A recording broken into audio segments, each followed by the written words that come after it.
Tell us about your childhood then. You talked about in around 6 So before all of that then, we lived in Clapham South, and it was like Alderbrook Road. It was a big house, and my aunt, my gran, loads of us lived in this house.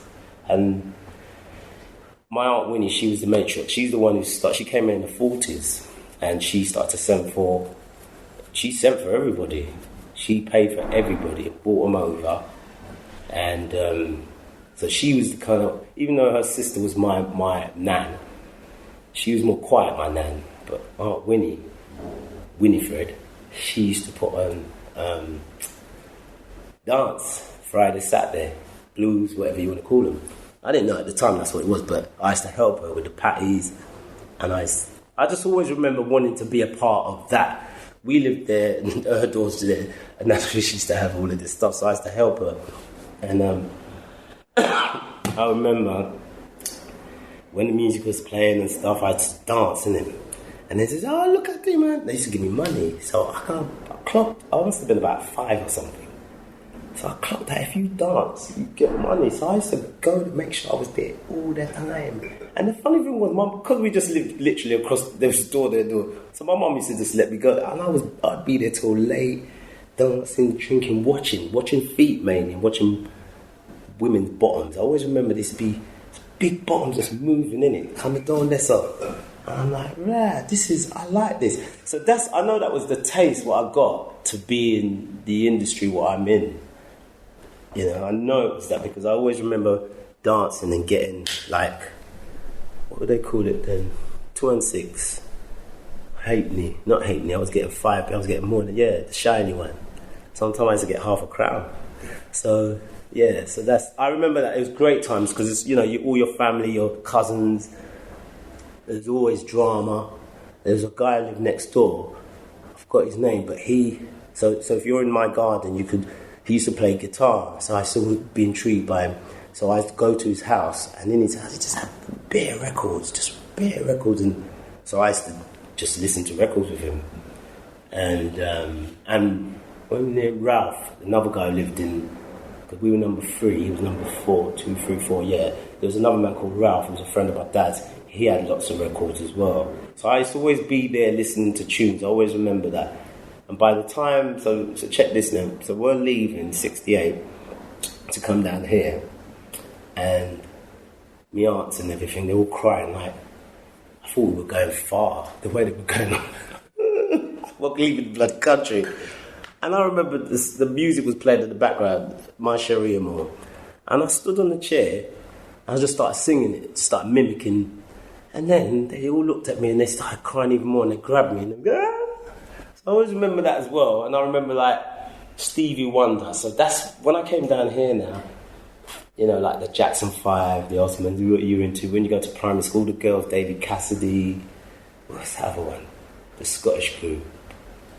Bay City Rollers. Bay City Rollers. This was the whole, and what I noticed down this way, the net, where I lived before, it was more kind of like, I don't know, the people were more expressive in music and sports. There was a lot, the youth clubs, I'd never been to a youth club before when I lived in Clapham South. I think I didn't even go Cubs. I went Cubs here, I went Scouts here. There was more to do around there, I realised.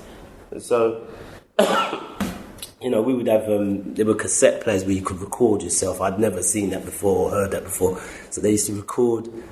We used to just do recordings, and then I used to sing, and then all my class would be like, oh my God, and the teacher. So I knew I had something, innit? I knew, okay, so from the time I did the Stevie Wonder thing, coming here, doing this cassette recording thing, because of that, I used to be able to help the guy. I just remembered, the guy did all the setting up of the TV, when you're going to watch a program. I used to help that guy. I got a job helping him, and used to get off of lessons and stuff sometimes. And my friend John Sampson, he used to do that as well, but he took it on to the extent where he's a qualified electronics, and, he did very well, John Sampson, through, just helping. So all of that stuff, great times in my primary school, other than the part where I got beaten and stuff, that sort of put me in instead, and then going to Spencer Park, the first, second year, like when I went to Spencer Park, like in the break times, the guys would have cassettes. You know, they would have their own cassettes playing reggae music, playing all kinds of music and dancing. And so I used to be like, wow. Because my white friends, it's a different vibe when you're with white guys to compare to black guys. There's an energy, as you know. So I was like, right, this is bad.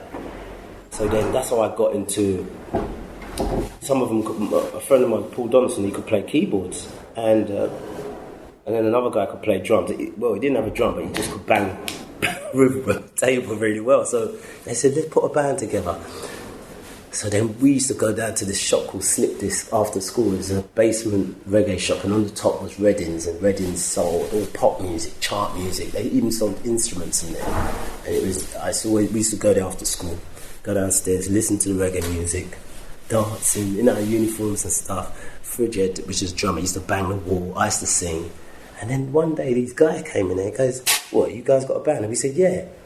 And that's where it kicked off for me, because they kept in touch with us. And then one day they said, they invited us down to Stockwell. We went down there, big house, go in there, we're in the basement, bare instruments, drums, amp, everything new. So that's when after school, we'd go back there. That's how I learned my craft. And those guys were who? Those guys were K&K, a guy called Floyd Knight, and a guy called Victor Kinghorn. It was Victor Kinghorn who had more of the, he could get things. Floyd was just sort of like his partner in the background. But what happened was Floyd kind of went against Victor and joined up with a guy called Winston Edwards. And Winston Edwards has a shop called Joe Gibbs Records in Lewisham, right opposite the Goldsmith College. So we started going there after school. Yeah, this is how it goes. We used to go there first because a few yards down the road there was a massive house, what used to be a gambling house called Gold Teeth. So in the evening, they used to let us rehearse in the basement. It was a gambling house, but he had equipment in there and stuff. So we would rehearse there, and then we would finish around. We'd start around 4, and then Brown Sugar would come in. Brown Sugar, Kofi, who works with this project, as you know, Kofi, Karen Wheeler, and Pauline Catlin, and they would come in. They'd come in with the top musician John Copai. We used to like be in awe, innit? They'd come in and then do their thing. So that's how it used to be for a few years. But as time went on, we realised that Karen Wheeler and Kofi, they never really used to. We weren't there.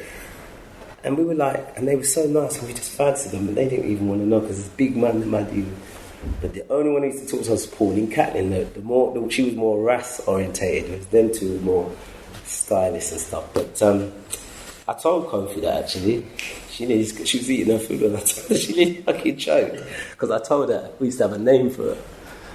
That's when she nearly choked. It was called Shit No Stink. We used to call she that, and Karen Wheeler that. Yeah, man, from an early age. Feeling away, that's just how it was. And it's interesting because over the past 2 years, I've been keeping in touch with Pauline Catlin, because she just came off. I just didn't know what happened to her. She came up the scene, and then she was doing a gig down in Brixton. We went, and she told this whole story about her journey, and it was so amazing. It was a spiritual kind of vibe what she did. She told the story with her back to us,